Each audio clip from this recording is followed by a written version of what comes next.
রাজ্যে বিধানসভা ভোট আর সময় যত এগোচ্ছে ততই রাজ্যের নানা জায়গা থেকে প্রায় প্রত্যেক দিনই রাজনৈতিক সংঘর্ষের খবর পাওয়া যাচ্ছে। নির্বাচনের আগে এবার সামনে চলে এলো খিদিরপুর ইকবালপুর এলাকার একটি ঘটনা। বিরোধী রাজনৈতিক শিবিরের অভিযোগ, রাজ্যের বিভিন্ন প্রান্তে বিজেপির কর্মসূচি করতে গেলেই বাধার মুখে পড়তে হচ্ছে, আর প্রশাসন অনেক ক্ষেত্রে নিরপেক্ষ ভূমিকা পালন করতে পারছে না। এই প্রেক্ষাপটেই সোমবার রাতে খিদিরপুরে বিজেপির সভা ঘিরে একেবারে সংঘর্ষ নতুন করে বিতর্ক উস্কে দিল। গেরুয়া শিবিরের দাবি, তারা দীর্ঘদিন ধরে এমন একটা রাজনৈতিক পরিবেশের বিরুদ্ধে লড়াই করছে যেখানে হিন্দু সমাজের সাংস্কৃতিক ও রাজনৈতিক কণ্ঠস্বর গুরুত্ব পায় না। এই বক্তব্য সামনে রেখেই তারা শহরের এমন সব এলাকায় সংগঠন বাড়ানোর চেষ্টা করছে যেখানে আগে তাদের উপস্থিতি তুলনামূলকভাবে অনেকটা কম ছিল। খিদিরপুরের সভাও সেই প্রচেষ্টারই অংশ ছিল বলে জানাচ্ছেন বিজেপি নেতারা। পুলিশ এবং স্থানীয় সূত্রে জানা গিয়েছে, সোমবার বিকেলে খিদিরপুরের হোসেন শাহ রোডে বিজেপি প্রার্থী রাকেশ সিং এর সমর্থনে একটি জনসভার আয়োজন করা হয়। কলকাতা বন্দরের মতো গুরুত্বপূর্ণ কেন্দ্রে এই সভা ছিল বিশেষ তাৎপর্যপূর্ণ। কিন্তু অভিযোগ, সভা চলাকালীন তৃণমূল কংগ্রেসের স্থানীয় কর্মীরা সেখানে এসে স্লোগান দিতে শুরু করে এবং সভার পরিবেশ উত্তপ্ত হয়ে ওঠে। বিজেপির দাবি, এই ঘটনায় প্রমাণ করে যে বিরোধী দলের রাজনৈতিক কার্যকলাপ অনেক জায়গাতেই বাধার মুখে পড়েছে। তাদের অভিযোগ, পুলিশ শুরুতেই কার্যকর ব্যবস্থা নিলে পরিস্থিতি নিয়ন্ত্রণে রাখা যেত, কিন্তু তা না হওয়ায় উত্তেজনা ক্রমশ বাড়তে থাকে। খবর পেয়ে ঘটনাস্থলে পৌঁছান বিজেপি প্রার্থী রাকেশ সিং। অভিযোগ, তাকে দেখে গো ব্যাক স্লোগান ওঠে। বিজেপির বক্তব্য, একজন প্রার্থী নিজের কেন্দ্রে গিয়ে এই ধরনের প্রতিক্রিয়ার মুখে পড়েছেন। এটা গণতান্ত্রিক ব্যবস্থার পক্ষে শুভ লক্ষণ নয়।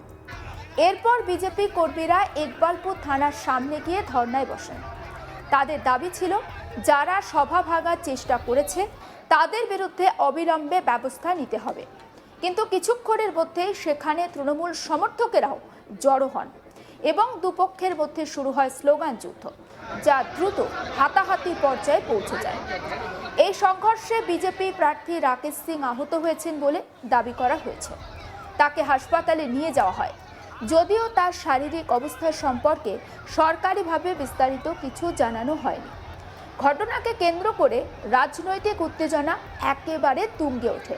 শোনাবো বিজেপি প্রার্থী রাকেশ সিং এর বক্তব্য। আমাদের একটা মিটিং ছিল, হঠাৎ আমাদের মঞ্চের সামনে 5-10টা মুসলমান ছেলে এসে মিনি পাকিস্তান জিন্দাবাদ, মিনি পাকিস্তান জিন্দাবাদ, এর পেছনে ভাবলাম আরে ইকবালপুর ওসি পুরো এর পেছনে ছিল। তখন আমরা যখন ঢুকি, ওসি লাইভে বলছে কি তোমাদের লোককে মারবো। এই ওসি পুরো একটা টিএমসি চটি চাটা পুলিশ ওসি ওদেরকে প্রভোগ করে আমাদের ওই সভাটাকে ভন্ডুল করতে জন্য একটা কনস্পিরেসি করেছিল। আমাদের ইলেকশন কমিশন থেকে ডিসি কোর্টকে আমি ফোন করেছি যে আমাদের মহিলা ওখানে বক্তৃতা দিচ্ছে, তাকে ওরা হেনস্থা করছে, কিন্তু পুলিশ পর্যাপ্ত মাত্রাতে ছিল না। আমাদের মহিলাকে ধাক্কা ধুকি 3 জন অ্যারেস্ট হয়েছে। আমাদের মঞ্চে যখন আমার পারমিশন ছিল তখন টিএমসি লোক রয়েছে এই দিদিকে মেরেছে। ওখানে একটা মুসলমান লোককে বলছে তুই হিজড়া মুসলমান আছিস, একে বলেছে হিজড়া মুসলমান, ও টুপিটা খুলে দিব। একটা রাষ্ট্রবাদী মুসলমান বিজেপি করলে দোষ আছে।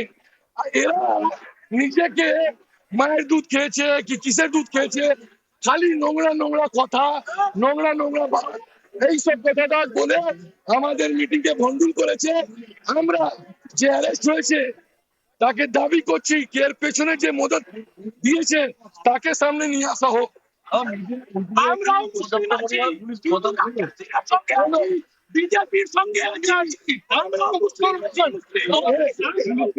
এরাও মুসলমান, এরাও মুসলমান, মুসলিম ইসিকে বলেছি এডুকেশন জব আমরা গালি দিচ্ছে পুলিশ। আমি ডিসি কোর্টকে ফোন করেছি, ডিসি পদকে ফোন করেছি, পাঠাচ্ছি, তখন অব্দি আমরা মার খেয়ে গেছি। আমাদেরকে কোনো পুলিশ ছিল না। আমাদের মিটিং পারমিশনটা 6টা থেকে 10টা, 7:30 অব্দি কোনো পুলিশ ছিল না, কোনো পুলিশ ছিল না। আর এই ওসি প্রভোগ করেছে, এই ইকবালপুর ওসি প্রভোগ করেছে। আমরা কমপ্লেন করেছি, এটা মূল পান্ডা ইকবালপুর ওসি আছে, মূল পান্ডা ইকবালপুর ওসি। পরিস্থিতি নিয়ন্ত্রণের বাইরে চলে গেলে পুলিশ লাঠিচার্জ করে, দুপক্ষকে ছত্রভঙ্গ করা হয়, এলাকায় কেন্দ্রীয় বাহিনী মোতায়েন করা হয়। মঙ্গলবার সকাল পর্যন্ত এলাকায় উত্তেজনা বিরাজ করছে, যদিও পরিস্থিতি নিয়ন্ত্রণে রয়েছে দাবি প্রশাসনের। খেদেরপুর ইকবালপুর এলাকা আমরা জানি দীর্ঘদিন ধরেই রাজনৈতিকভাবে একেবারে স্পর্শকাতর। বন্দর সংলগ্ন এই অঞ্চলে ঘনবসতি, শ্রমজীবী মানুষের উপস্থিতি এবং মুসলিম সম্প্রদায়ের বড় অংশের মানুষের বসবাস রয়েছে। এই সামাজিক বাস্তবতার মধ্যেই তৃণমূল কংগ্রেস এখানে একটা শক্তিশালী সংগঠন গড়ে তুলেছে। এই প্রসঙ্গে তৃণমূল প্রার্থী ফিরহাদ হাকিম তার নাম উঠে আসে। তিনি কলকাতা বন্দরের বিদায়ী বিধায়ক এবং দীর্ঘদিন ধরেই এই এলাকার অন্যতম প্রভাবশালী রাজনৈতিক মুখ। স্থানীয় রাজনীতি, পুরসভা, প্রশাসন এবং সংগঠনের উপর তার প্রভাব রয়েছে বলে মনে করা হয়। বিজেপির অভিযোগ, এই প্রভাবের জেরেই এলাকায় এক ধরনের রাজনৈতিক একচেটিয়াতন্ত্র তৈরি হয়েছে, যেখানে অন্য দলের পক্ষে স্বাধীনভাবে কাজ করা কঠিন হয়ে পড়ে। তাদের মতে সোমবারের ঘটনাও সেই বাস্তবতারই প্রতিফলন। অন্যদিকে তৃণমূল কংগ্রেস সমস্ত অভিযোগ অস্বীকার করেছে। তাদের দাবি, বিজেপি ইচ্ছাকৃতভাবে উত্তেজনা সৃষ্টি করে রাজনৈতিক মেরুকরণ করতে চাইছে। তবে একের পর এক সংঘর্ষের ঘটনা রাজ্যের আইন শৃঙ্খলা নিয়ে প্রশ্ন তুলছে। এটা মানছেন তো রাজনৈতিক পর্যবেক্ষকদের একাংশ। একবার শোনাবো তৃণমূল কর্মী বাবলু করিম ঠিক কি বলছেন সেই বক্তব্য। বিজেপির একটি মিটিং ছিল পার্কের কাউন্টারে। সেখানে মিটিং চলাকালীন কোনো এক ব্যক্তি সেখানে আপত্তিজনক কথাবার্তা বলে মুসলিম ধর্ম নিয়ে, মুসলিম ধর্ম এবং নামাজ পড়াকে কেন্দ্র করে কিছু আপত্তিজনক কথা বলে। সেই কথা শোনার পর ওখানে এলাকার মানুষ যারা ছিলেন তারা সেখানে প্রতিবাদ জানায় এবং উত্তেজনা সৃষ্টি হয়। পরবর্তীকালে সেখানে যে প্রার্থী রাকেশ সিং সেখানে উপস্থিত হয়, গিয়ে সেখানে সরাসরি ওসি ইকবালপুরের মামাসি তুলে গালাগাল দেয়। তৃণমূল কংগ্রেসের প্রতিটা নেতৃবৃন্দ, ফিরহাদ হাকিম সহ আমাদের যিনি প্রেসিডেন্ট সহ আমাদের সবাইকে সরাসরি গালাগালি দিতে থাকে এবং চ্যালেঞ্জ করতে থাকে। তাই সেখানে গিয়ে উত্তেজনা আরো বেশি করে সৃষ্টি করে। তাই আমরা এরই প্রতিবাদে এসেছি যে রাজনীতি হোক রাজনীতির মতো, কেন এখানে অশান্তি করবে, সাম্প্রদায়িক উস্কানি দেবে। তাই এরই বিরুদ্ধে আমরা প্রতিবাদ করছি। প্রশাসনকে নির্বাচন যেন শান্তিপূর্ণভাবে হয়, এই ধরনের সাম্প্রদায়িক উস্কানি যেন বিজেপি নিজেদের ফায়দা তোলার জন্য না করে, এলাকাকে শান্ত রাখে নির্বাচন করতে হবে। আমরা অবশ্যই ডেপুটেশন দেবো, আমরা থানাকে জানাবো যে কেন এই ধরনের উস্কানিমূলক কথা বলছে, কেন এই ধর্মীয় উস্কানি দিচ্ছে, মানুষের মধ্যে উত্তেজনা ছড়াচ্ছে। সমস্ত আপডেটের জন্য নজর রাখুন আজ তাক বাংলায়। সাবস্ক্রাইব করতে ভুলবেন না।